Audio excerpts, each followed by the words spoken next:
Les tableaux qui parlent, une série de podcasts par Francis Rousseau.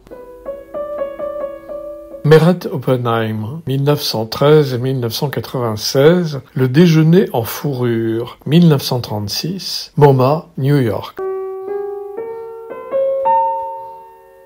Que voit-on? Une œuvre emblématique du mouvement surréaliste. Une tasse, sa soucoupe et une petite cuillère recouverte de fourrure de gazelle de Chine.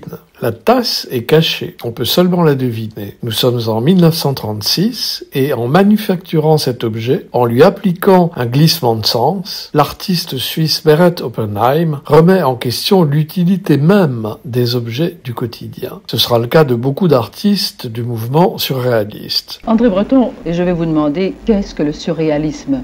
Eh bien, cette définition n'a pas bougé dans son principe depuis le jour où elle a été formulée, c'est-à-dire en 1924, où le surréalisme était présenté comme automatisme psychique pur, par lequel on se proposait d'exprimer, toute autre manière, le véritable mécanisme de la pensée. Il s'agissait d'une dictée de la pensée en dehors de tout contrôle exercé par la raison et en dehors de toute préoccupation esthétique ou morale.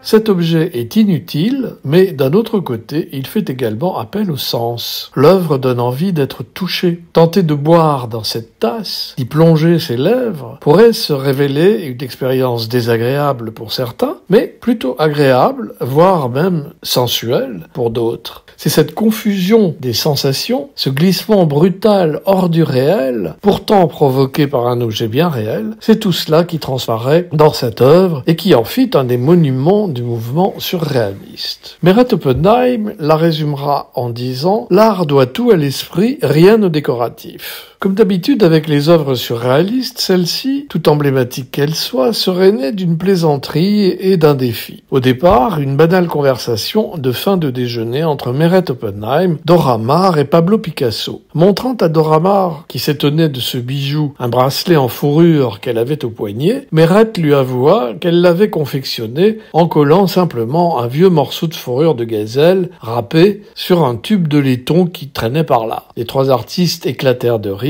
et se mirent à imaginer illico un monde où tout serait recouvert de fourrure.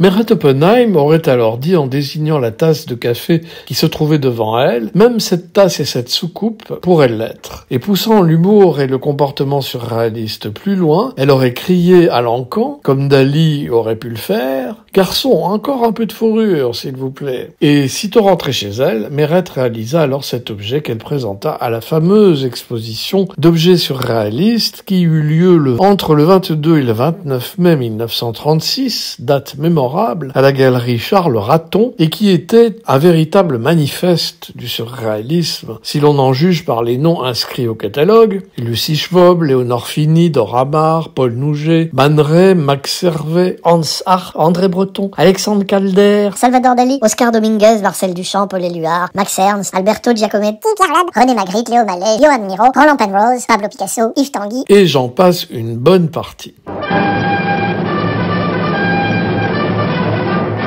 Ce que je voulais dire, c'est que vous êtes un personnage contestataire formidable, et ce qui me plaît chez vous, c'est que vous osez dire ce que les gens n'osent pas dire. Et quand vous êtes trompé, je ne suis pas contestataire, je suis catholique, apostolique, monarchique et romain. Alors moins contestataire que ça, c'est impossible. Oui.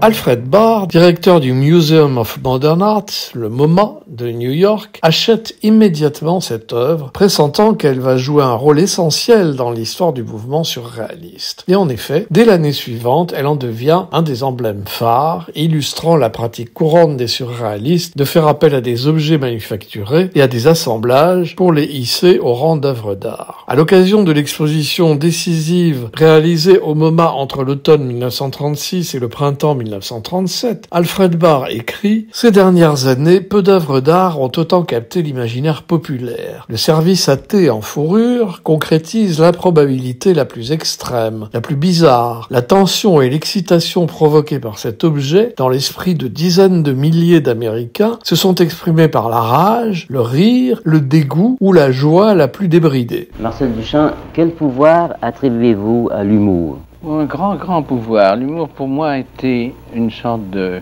sauvetage, pour ainsi dire, car la découverte de l'humour a été une libération. Il ne s'agit pas seulement de rire, il y a un humour qui est l'humour noir, qui ne rit pas et qui ne pleure pas non plus, qui est une chose en soi, qui est un nouveau sentiment, pour ainsi dire, qui découle de toutes sortes de choses que nous ne pouvons pas analyser par les mots. Et c'est seulement par l'humour que vous pouvez en sortir, que vous pouvez vous libérer.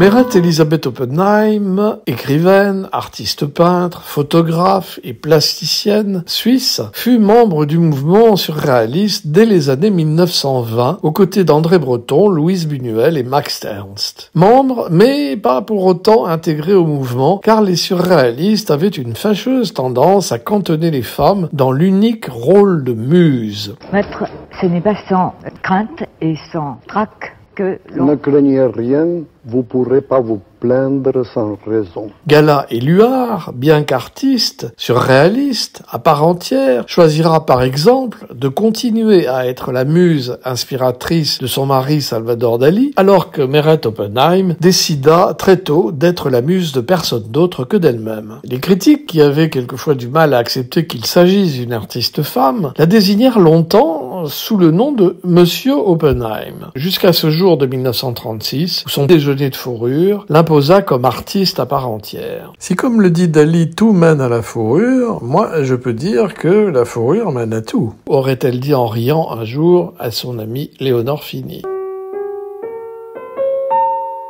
Virgule musicale, John Cage, piano préparé, rencontre avec Marcel Duchamp, 1960, rencontre avec André Breton, 1961, interview de Salvador Dali par Denise Glaser, 1968.